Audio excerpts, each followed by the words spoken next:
Hey, everyone. This is Jasmin Haley, founder of the Beyond the Prophy Podcast. And today's guest is Olivia Bodunde. She is an accomplished hygienist with 16 years of experience excelling in clinical management and leadership. She takes great joy in mentoring fellow hygienists, guiding them to become better clinicians. She's a lover of continuous learning. Whoop whoop, and advocate for better working conditions. Olivia actively seeks opportunities to expand her expertise and leave a lasting impact on the dental community. She enjoys sharing her knowledge through social media. We'll make sure that we put the links down in our show notes. She's also a co host of a podcast called Hygiene Elevated and has written articles as well. We are very excited to have her on the show. We can't wait to share her story. Welcome, Olivia. Thank you, Jasmine. It's a pleasure to be here with you. Yes, this is awesome. I'm looking forward to getting to know you. We've been IG followers for, I don't even think it's been a year yet. Has it been a year? Yeah, I Oh, just started my page about a year ago, so probably about then. okay. All right. So time flies, time flies. So I would Definitely. I would love to kind of just hear how you began your journey as a dental hygienist and what led you to doing that. And then of course we'll spring into some of the other cool things that you've had the opportunity to do in your journey. Absolutely. You know, it's kind of funny. My father, he was a painter, and it's kind of funny how that accelerated me into dental hygiene. But he was a great painter, and there was a dentist that he used to always paint his offices. He owned multiple locations. So whenever we would go to the dentist, they treated us like little celebrities. You know, those are Alden's kids. So I always had so much fun at the dentist. My hygienist was like always super sweet, super bubbly. I was like, oh, I want to do what she's doing. And I have three sisters. So in hindsight, I recognize that she was just probably really busy, but she would always have me help her maybe do intraoral photos or help her with periotriding. So I felt very important. And I was like, I definitely want to do this. And then I just love science. I love biology. So it was great for me. And then knowing I didn't want to work a full-time schedule, I found out you can work part-time and get paid really well. You don't have to work nights or weekends. I was sold. So since I was like 13, I wanted to be a dental hygienist. Wow. You are like the first person I met that knew that they loved dentistry at 13. So for me, I didn't want to be a dental hygienist. At Mm-hmm. 13, I wanted to be an orthodontist. Oh, I okay. wanted to specifically be a dentist. But I love that. Wow. Yeah. Like I The knew, I responsibility knew. of being a dentist always seemed like too much. I was like, no, I don't want to have a business and have the final say. Hygiene is like the perfect level for me. But now No. that I'm managing the office, I don't know. It's funny. You could tell my personality. I was like, "Yep, orthodontist. I need to be the Mhm. head honcho." No, but honestly, I said that because I had severely crowded teeth and I was teased a lot about my smile, and I Mhm. wanted to make people's smiles better. Because Oh. when I would smile, I would cover my mouth. I get Mhm. compliments all the time now about my Your teeth. smile is beautiful. Thank you. But people don't understand the struggle, y'all. Okay. Elementary, middle school, and some of high school, my teeth were severely crowded. I would Mhm. never smile the way I'm smiling now. It was something. So anywho, that's what started my love affair with teeth. So it's so great to meet another fellow 13-year-old inspirational dental person. So anywho, okay, that's pretty cool. That is so fascinating. How that meeting, that chance meeting, right? Because I mean, it could have worked any kind of way that you've had the opportunity to connect with him there. But Mhm. you've made the decision to become a dental hygienist, and I think we also want to get to the point of what this podcast is for: dental career motivation. Like, how were you able to still feel invigorated by your profession?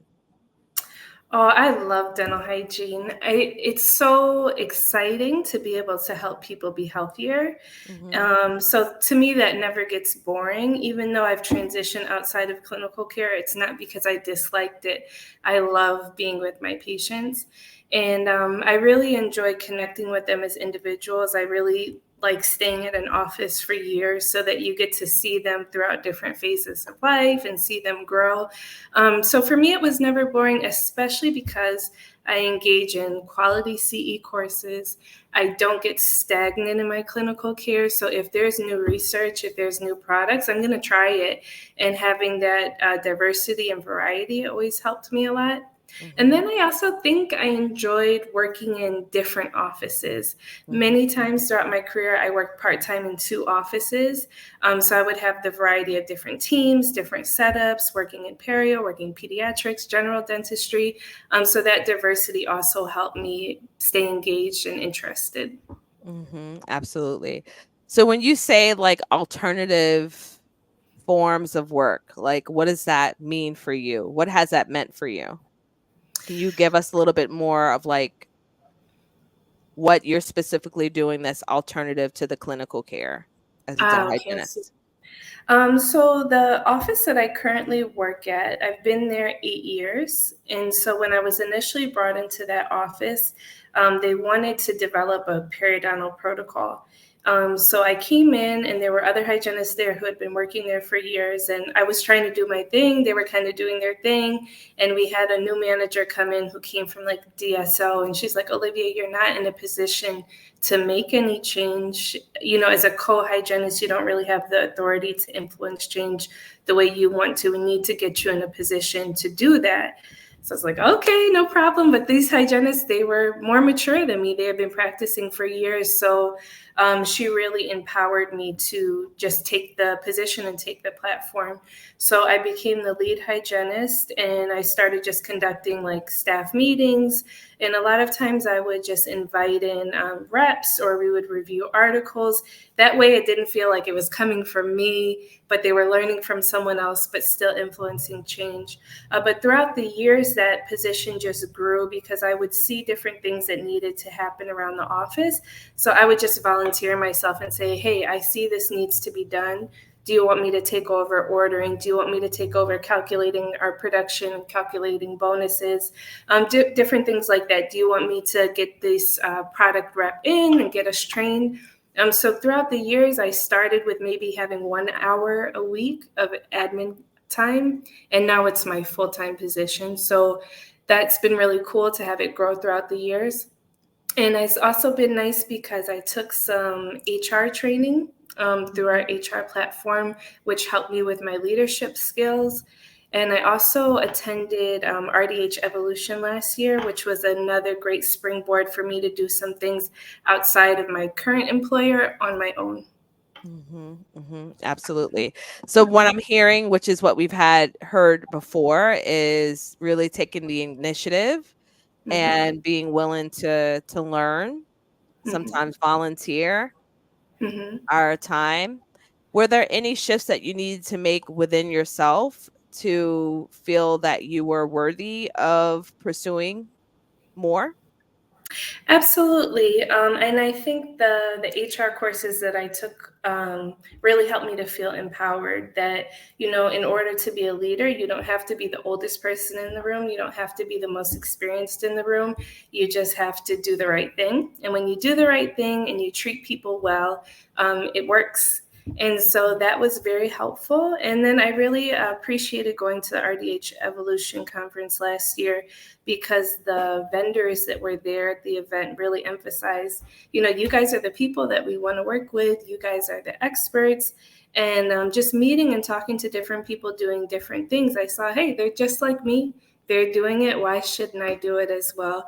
So that helped me to have the confidence to reach out and start writing articles and submitting them, and to start my social media, which has led to me doing the podcast. So I feel like it was one step at a time. It kind of snowballed, but it's really helpful to have good friends around who push you to do things you may not initially be comfortable with. Yeah, absolutely. So when you hear the term dental influencer, what do you think? Doesn't that word kind of feel icky, influencer? It feels Well, icky. don't ask me that. I'm It asking feels you. What icky. does Olivia think? She trying to flip the question on me. This is my podcast. Okay. So funny. You know what? I think because it's such a capitalist society and I'm a very simplistic person, the word influencer really rubs me the wrong way. But I like to think of it as if I found something that just works really well for my patients, I want to share that. And if somebody else has something that works really well for their patients, I want to know. So when I think about it in that way, it makes me feel comfortable with it. So yeah, words are funny like that. They give you different feelings. Huh? That I mean, I find that so interesting. Like, Mhm. there's nothing simple about you. I almost feel like pause a little bit and really think about your journey. Okay? Really think about your journey because I'm like, there's nothing simple about you. I don't think I it's a guess bad simple term. could take on many meanings, right? But maybe I Mm, say simple on the term. I don't like a lot of material things. To me, what's most important is I'm enjoying my time. I'm enjoying experiences. I don't mm. like selling, those kind of things. But I love good quality experiences, good time, quality healthcare. Those things I'm really pretty bougie. Okay, okay.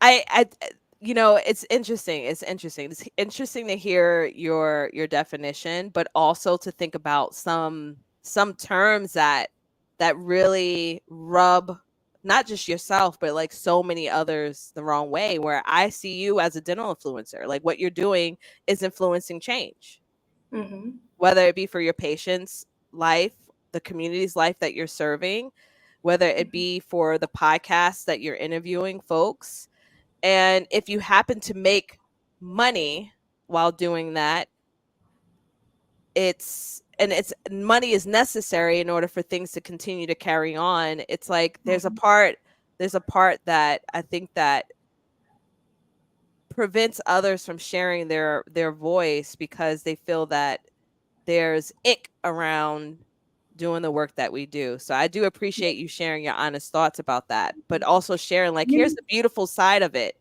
Mm-hmm. And it's not You icky and it's not know, wrong. it's not icky. And you know who helped me was Bethany Montoya or Human RDH, and I think also Latina RDH. I just kind of asked them some questions when I was getting started. And they're like, listen, you're a professional. If somebody Mhm. were to come into your office and ask for your professional advice, you deserve to get paid for that. You don't work for free. So why should you work Exactly. for free online? So that kind of helped me change my perspective about it. But I absolutely want to influence change because it makes me so sad when I see hygienists who no longer have that fire or love for hygiene. And it makes me really sad when I hear about dental offices with really toxic cultures. And so those are like my passions to try to help us have healthier workplaces so hygienists, assistants, dental admins can practice happier. And if they are practicing clinical care at a higher level, they're going to be more interested and engaged in their profession and not get bored and burnt out. So, in that way, do I want to influence change? Absolutely. Mhm. Mhm. Absolutely. So I'm wondering for you like what's next? You know what? I'm really happy with what I'm doing right now. Mhm. This fully remote role just started for me in April, so that's about 6 months ago. So I'm trying to really cherish the present and enjoy and try to perfect what I'm doing. One of the main things that I do in my role now is meet with patients over Zoom to review their salivary test results. And because this is something I've been doing about a year and a half, it still feels new. So I'm continually learning how can I improve to help them after they get their test results achieve better health. So I'm finding it super interesting. I feel like as a leader, you can never get complacent and think you're doing great. You always need to be seeking ways to improve because your team deserves that. They deserve a supportive leader. They deserve a good work environment. And so I always need to be learning how can I improve in that way. However, if I can expand my reach through social media to reach more people to be helpful, I would love to do that. I'm looking forward to meeting more people through the podcast that I'm doing and learning from them. And eventually, down the road, maybe I'll hit the stage with you, Jasmine, one day. Oh, you're so sweet. I welcome that. That's my next big mountain to climb. I want to hear more about how you got to that. Yes, you'll hear that on your podcast. Don't listen. Listen. Here she go again, y'all. I find this interesting. So I want you to tell the listeners, like, what does a typical day look like? Because now I'm like, okay, you say the role is remote, but what Mhm. is that? What does that mean? Like, what's the It's so title? good. What is a typical day like? Because I feel like Mhm. everybody that's listening right now is on pins and needles, and they're like, okay, we get it, Olivia. We get it's amazing. Like, what is it? What do you do? So tell us specifically what that is. Sure. So my official title is clinical manager. So I manage the dentist, the hygienist, the assistants. So usually in the morning, I wake up early and I batch our claims from the day before. Then I Mm. go through our schedule for the day and I read every hygiene patient's notes from the past couple appointments. I'll go through their treatment plan and I'll put an alert to the hygienist. Hey, today look out for this. Does a patient potentially need Curidon? Do they need a saliva test? So that way they don't really have to audit their charts as much. They can just kind of come in and get started. And That's I'll label wonderful. which doctors are doing the exam, things like that. Mm. Then they kind of work throughout their day, and I'm not as involved during the day.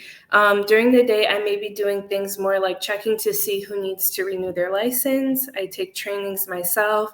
I'm usually talking to our IT person, it seems like all the time. If we're getting new software installed, I'll be coordinating with vendors about making decisions which software will we get it installed, get the team trained. I schedule things like our yearly OSHA trainings, our HIPAA trainings. I do payroll. I meet with my boss every week. And then I also do performance reviews. So our team does a 6-month and annual performance review. And that's really just a time for the staff to speak up. If there's anything that's bothering them, they need more support or help, we get to do that. We talk about their compensation, their goals, how we can support them. So I do that. And then if there's any disciplinary meetings that need to happen, I will also take care of that, creating coaching plans to try to help people conduct themselves in the most professional way possible. And Mhm. then the Zoom calls with my patients to go over their saliva test results. And I do Zoom in for huddle. So I join the team for huddle in the morning to go over the day with them. When people want to request off work or they're running late, they text me. I schedule temps for the office. So I feel like my role is a little bit all over the place. I'm like an octopus, but It's literally operations. It's there's operations. always something to be done. Yes, Yeah. yes, yes, yes, and I love that. I love that. I Mhm. would love to know, like, what advice would you give to a hygienist who may be interested in serving in that role, but it doesn't currently exist in her practice? Because obviously, first of all, the foundation of this is good systems, y'all. Okay. Mhm. Some practices are not working with good systems, like they're hanging on by Mhm. a thread. So Mhm.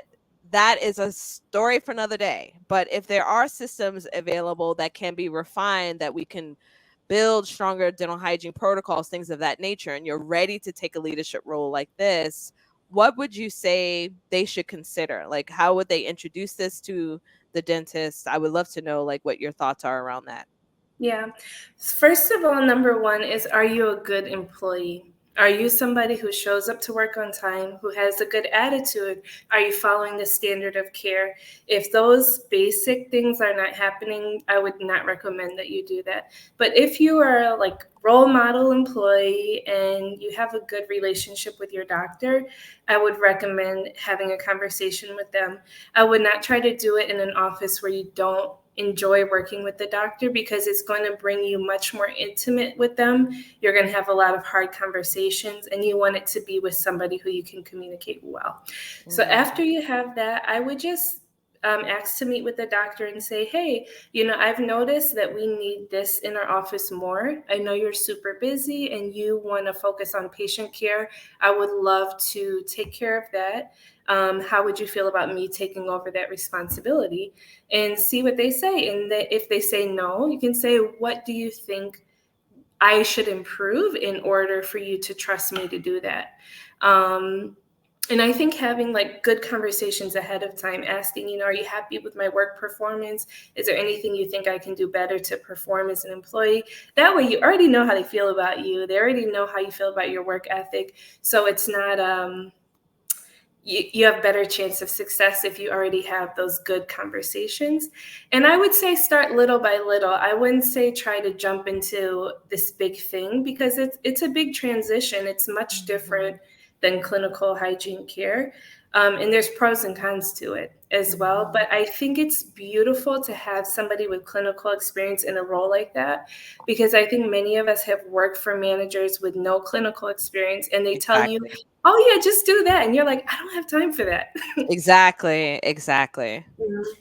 But I understand, like, before I ask my hygienist to do something, I'm going to try it myself and see, is this even realistic? Yeah. Yeah. I really love the fact that you also help them with going through the notes. I feel that, like you said, having conversations with managers and getting them to understand the process of what it is to provide treatment, it's different on the other end when you're actually talking about, getting someone to agree on a treatment plan, you're selling them like a particular package, like all of those things. And I get it, and I understand that in dentistry we still are running a business that happens to be also providing public health services to the Mm-hmm. community. So it's like a Mm-hmm. fine line of needing to also keep the lights on Mm-hmm. and also be able to provide excellent care. And both of those things can coexist.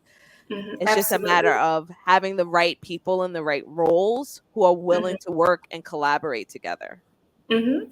And I respect my hygienist that it's there that they're going to have the final say, because they're in the patient's mouth. So I may read a note and say, oh, this patient may need this, but they're going to go in and see something different clinically. I'm not going to go back and say, hey, why didn't you do this? They saw the Mhm. patient, they know. I'm just giving them a message and they can consider it. So I think it's helpful if dentists are considering putting someone in a position of leadership. Having clinical experience is very valuable. Absolutely, absolutely. So if there isn't any position that could potentially be created in actually where someone is employed now, where would you encourage them to look? Mhm. You know what? That's a tough question, because there are many offices that have office managers, especially when you go in the DSO world and major Mhm. corporations. Mhm. Normally, they hire from within. You start with the hygiene and you can work your way up. And oftentimes, they want you to take courses maybe in like project management or Mhm. continue your education. And you Mhm. could do that. But for me, corporate is not for everybody. DSO is not for everybody. It's never been my thing. But I feel like it never hurts to network, Mhm. because the more you let people know this is something I'm interested in, they can speak up for you, they can chime in. I was speaking to a hygienist the other day, and she's working with a doctor fresh out of residency who has his own office. And she's like, listen, you need help. You're brand new. Let me do this. And he's letting her do it. And she's still practicing hygiene. So I think it's just about finding somebody that you have a good fit with. Yep, keeping your eyes and ears open. Mm-hmm. Networking is also very, very important because sometimes opportunities show up that may not be on the job search engines that we have here, which we're going to keep them nameless because they have not sponsored this podcast, okay? But Google's your friend. Okay. Anywho, I would love to ask you this last question. If you can go back to the start of your career, what would be one word of advice you would give yourself? Mm-hmm. Anything you needed to hear? I worked in a lot of offices that were not great, which is what has motivated me to work hard to create better work environments. I wish I would have worked harder to find quality offices to work in, Mm. because I think I would just go on an interview, they seem nice enough, and I would take the job. And then I would be in these environments like, this is horrible, and I would quit and I'd find a new job. But I wish I took more time in the interview process to seek quality offices. And then when I was in those really difficult situations, I wish I would have spoken up for myself, because then that can also help the person who comes behind you. Because when you just quit and leave, they'll probably just repeat it with the next person, you know? Yeah. So I wish I spoke up a little more, but you don't know what you don't know. This is true. This is true. But I do appreciate you sharing that because there's somebody that is listening today that needed to hear that. So thank you. Thank you so much. No. All right. So where can the listeners find you? Where do you hang out? How can they contact you to find out more? Sure, you can contact me through Instagram. My account is Olivia Talks Hygiene, and my email address as well is also oliviabodunde@gmail.com. I look forward to connecting with you guys. Awesome. So everyone, we're going to put that in the show notes. Make sure you reach out to Olivia. Make sure that you follow her. And I am just so thankful that you came on the show today and shared your incredible journey. Can't wait to see what you do next. My pleasure. Thank you.